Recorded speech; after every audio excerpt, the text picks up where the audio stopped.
आज आज हम आप लोगों के समक्ष बात करेंगे मीनिंग ऑफ लैंग्वेज डेवलपमेंट, भाषा विकास का।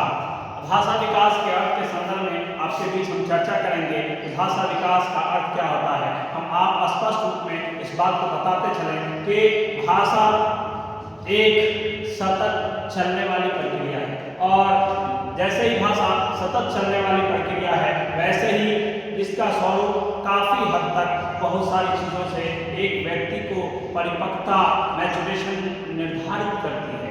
और जब मैचुरेशन आता, भाषा का विकास का जो तात्पर्य है उसकी योग्यता से होती है, इसलिए कि भाषा की परिपक्वता का जो अनुपात है, बालक की परिपक्वता का अनुपात है, वो अपने भावों के द्वारा होता है, फीलिंग्स के द्वारा होता है। और जैसे फीलिंग्स की तरह होता है वैसे ही उसके विचारों आइडियाज के थ्रू होता है। विचार इसलिए कि पहले बच्चा रोता है और रोने के साथ साथ जब रोता है तो उसका फीलिंग, उसके एहसास, उसके जज्बात उसके रोने के साथ साथ उसके बाहर आते हैं, और बाहर आने के साथ साथ उसके भावों एवं विचारों का गठन में सहायक होता है। नवजात शिशु पहले की तरह क्या होता है, केवल रोता नहीं है, रोता है, फिर बड़बड़ाता है, फिर एकल शब्दों का अपने विचारों को छोटे छोटे शब्दों में बोलना शुरू करता है।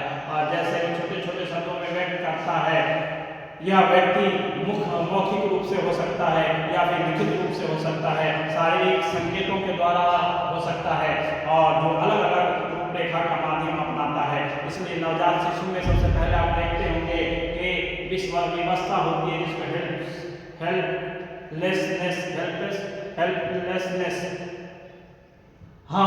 हेल्पलेसनेस के नाम से संभवतः अपनी जरूरतों को दूसरों तक भाषा के क्षेत्र में नहीं पहुंचा पाते हैं।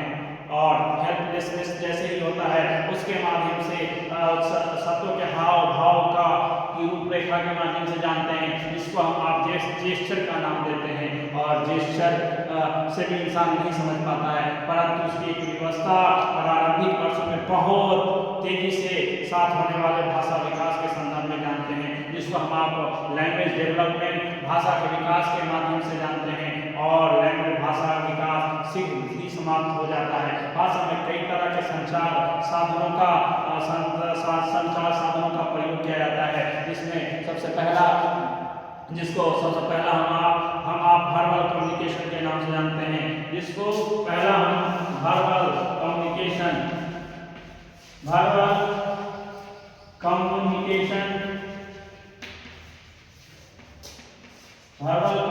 के नाम से जानते हैं। वर्बल कम्युनिकेशन जिसको हम आप नाम देते हैं मौखिक भाषा। और मौखिक भाषा वो है जो हमारे मौखिकता के द्वारा मौखिक संचार के माध्यम से हम किसी बात को बोलते हैं तो हम आप उसको मौखिक भाषा के रूप में जानते हैं, जिसको हम आप वर्बल कम्युनिकेशन के नाम से जानते हैं। वर्बल कम्युनिकेशन वही हुआ जब हम किसी काम के लिए, किसी ज़रूरत के लिए हम अपनी बातों का यूज़ करते हैं, अपने शब्दों का यूज़ करते हैं, शब्दों का प्रयोग करते हैं, उसको वर्बल कम्युनिकेशन के नाम से जानते हैं। दूसरा है फेशियल कम्युनिकेशन, जिसको हम आप मौखा कीर्ति संचार के मौखा कीर्ति। दूसरा होता है फेशियल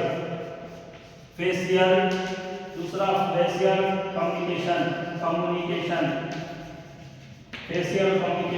जिसे हम आप मौखा कीर्ति संचार के नाम से जानते हैं। मतलब अपने चेहरे के हाव भाव के द्वारा किसी व्यक्ति को इस बात को व्यक्त करने का प्रयास करते हैं कि हम गुस्सा हैं, नाराज हैं, एंग्री हैं। मतलब आपके चेहरे के एक्सप्रेशन से पता चलता है, उसको फेशियल कम्युनिकेशन के नाम से जानते हैं, जिसे हम आप मुखाकृति संचार का नाम देते हैं। तीसरा होता है जेस्चर कम्युनिकेशन। जेस्चर कम्युनिकेशन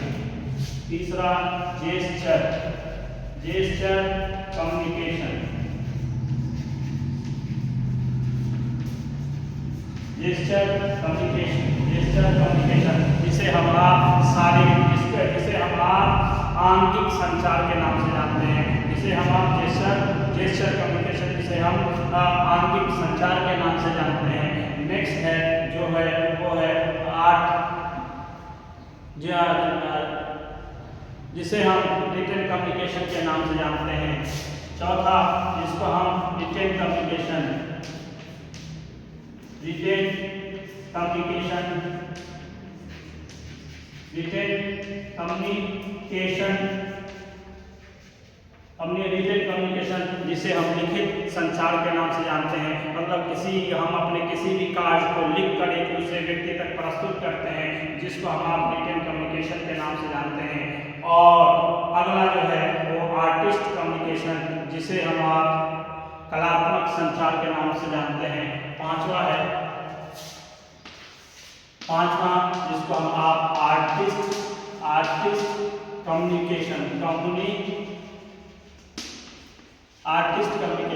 जिसे हम आप पांचवा, जिसको हम आप आर्टिस्ट कम्युनिकेशन के नाम से जानते हैं, जिसे कलात्मक संचार कहते हैं, जो कला के माध्यम से हम अपने आदान संचार को एक दूसरे व्यक्ति तक प्रस्तुत करते हैं। जैसे हम किसी की चित्रकला बनाते हैं और चित्रकला के माध्यम से हम उसके अंदर आर्ट दिखाते हैं, उसमें हम कला दिखाने का प्रयास करते हैं कि गांधी जी की अगर हमने उसकी छाया बनाई तो गांधी जी के अंदर क्या गुण थे, उसको हम आर्ट के अंदर दिखाने का प्रयास करते हैं, जिसको हम आर्टिस्टिक कम्युनिकेशन के नाम से जानते हैं।